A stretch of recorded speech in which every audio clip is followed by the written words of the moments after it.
cool season crops are growing. Got some spinach and carrots. Look at that lettuce. Isn't that beautiful, you guys? Almost ready to pick. Let me show you something else that's growing in the garden. These beautiful calendula blossoms. Isn't that lovely? I'm gonna cut off these beautiful calendula blossoms and I'll take them inside and show you what we do with them.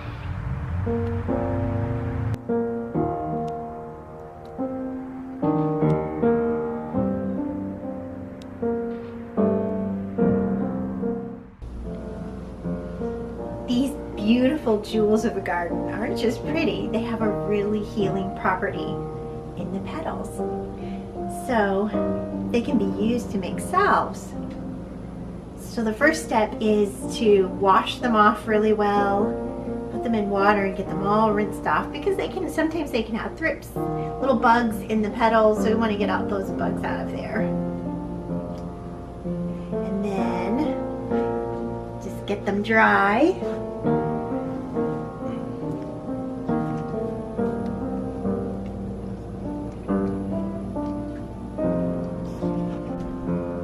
Calendula is a cool season flower, and it grows in the garden all winter and fall into spring if you cover it when it freezes.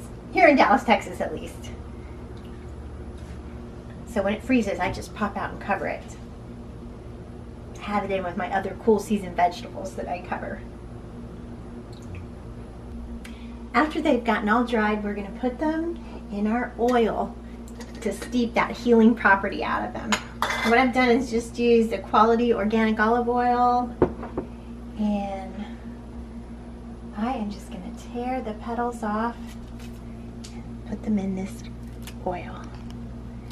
I will do this all season, just collect them as they bloom and put them in my oil, and then at the end of the season, end of the cool season, when they're done blooming and they're fading as the summer sets on, we'll make our salve. We might put some other fun ingredients in our salve. We might put some comfrey and some plantain, also really healing plants from the garden. But we need another ingredient for our salve to kind of thicken it up, and that is beeswax. So I need to filter and change my beeswax from the comb that I got out of my hive into something usable that I can use in salve. First things first, you want to get another crock pot. I picked one up at a garage sale for a few bucks. You definitely do not want to use your family's crock pot, because beeswax is really sticky and you'll never get it out. First, we're going to fill it up about halfway with some water. Get it all heated up. And then I'm going to take some paint filters, paint strainers, and got two together here. I have used them to render wax before, so they're a little bit sticky now, but it'll all melt. They'll be fine. I can use them about 3 times before I have to replace them with 2 new ones. And I'm going to take this wax that I got from my beehive, and I'm just going to dump it in the paint strainer. I could put some more in there. Now, right after I get done harvesting honey, I have a top bar hive, so I end up with a lot of comb. And sometimes I don't always feel like rendering wax right away, so I just put it in Ziploc bags in my freezer until I'm ready for a time like this in the winter when the gardening chores are less and I have some time to filter my wax.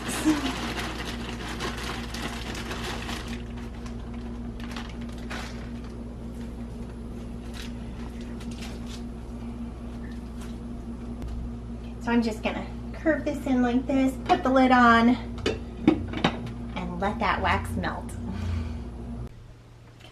So my wax is all nice and melted now in my crock pot. So I'm gonna pull it up and strain it through these paint strainers, and everything you're using is just gonna be dedicated to bees, to wax filtering. And I've got gloves on, good gloves, good thick gloves, so that I don't worry about scraping the wax off my fingers later, and I don't have to worry about getting burned. So I'm gonna pull this up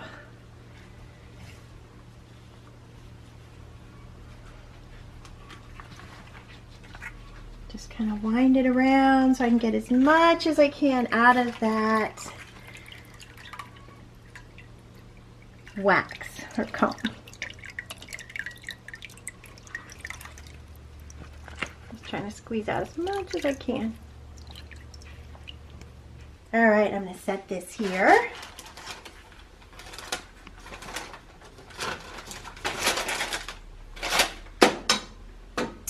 And then I'm going to take this to a cool area of my house and just let that wax harden on top. I'll show you when it's done.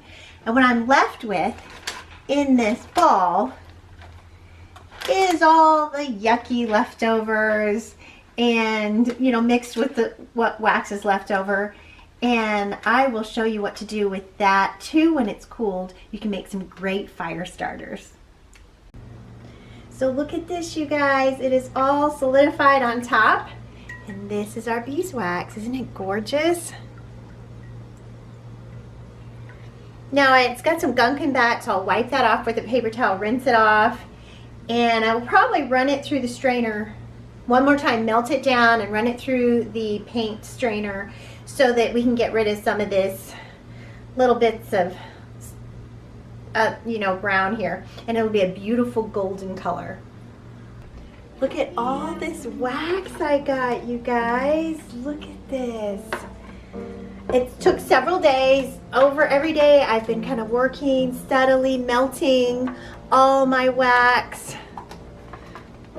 and filtering it through the paint strainers. So my daughter asked me why there's so many different colors, and I told her, as I'll tell you, this is newbie comb. This is freshly made comb from Freshly Made Comb. This is a little bit older and gorgeous. Wow, that turned out so pretty. And this is obviously got some impurities, a little bit of dirty in there, and this is probably my oldest one, this color from Oldest Bee Comb. It starts out fresh and white, beautiful, and then it kind of gets browner and browner. So I will spend the next few days filtering this again, melting it down, putting it through this paint strainer one more time, getting these impurities out, especially out of this one, and then all the colors will combine to make a really pretty golden color, and then I'll show you what we're going to do with it to store it. Look what we have left, you guys, after the last filtering. Isn't this beautiful, beautiful golden color? And it even smells sweet like honey. So I got two big discs like this, and I could store them this way, but I have a really fun, beautiful way to store them. Wait till you see. So I've cut this disc up already, and I'm going to bring it over here. I've got kind of a double broiler going here. I've got water in there and the pan on it, floating in the water and heating it up. And I've got a pan that only used for heating up wax, not for cooking. And I'm just going to drop that in there and melt that wax. Slow and easy. See if I can break this one. Yep. There we go.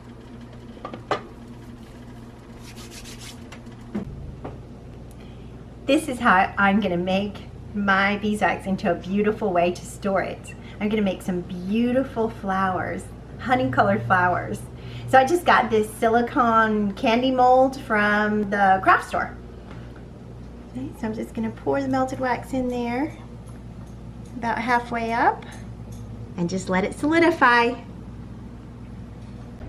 And then you just take your mold, pop out those beautiful little beeswax flowers. Aren't they lovely?